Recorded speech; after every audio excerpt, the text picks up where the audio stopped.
ፈለጊው ያው ይሄንን ያዙልኝ መምሪዬ ያው ከፊት ሁለት ለምድ አለ አያችሁት ከፊት ስንት ነው ሁለት በጎን ስንት አለ እዚህ ጋር አንድ በዚህኛው ጎን ስንት አለ አንድ ስንቱን አንድ ላይ አራት ከኋላ ደግሞ አንድ አለ ይዙሩላችሁ እስቲ መምሪዬ ይሄው ከኋላ አንድ አለ የኋላውን አይታይም ማለት አይታይም ወደፊት ይሁን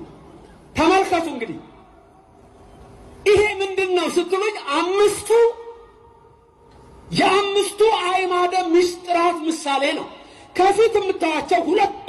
ጎልተው የሚታዩት የመጀመሪያው ምስጢረ ሥላሴ ሁለተኛው ምስጢረ ሥጋዌ ነው የሥላሴ ምስጢር የአምላክ የመሆን ምስጢር ከጎንና ከጎን ሁለት ያላችሁ ምስጢረ ጥምቀትና ምስጢረ ቁርባን አራት አልሆነ አንድ የሚቀር ምስጢር አለ እሺ ባጭሩ ምስጢረ ሥላሴ ይታወቃል አይታወቅም ተገልጿል አልተገለጸም ተገልጿል ምስጢረ ሥጋዌ አምላክ ሰው ሆኗል አልሆነም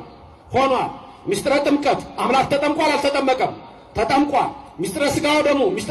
ሥጋውና ደሙ ሰጥቶናል በቀራንዮ አልሰጠንም ሰጥቶናል የቀረው አንድ ምስጢር አለ ምን ነበር እሱ ምስጢረ ትንሣኤ ሙታን ገና ከኋላ አይደለም የሚመጣው ከኋላ የሆነው ለዚህ ነው የማታውት ከኋላ ይመጣል ምስጢረ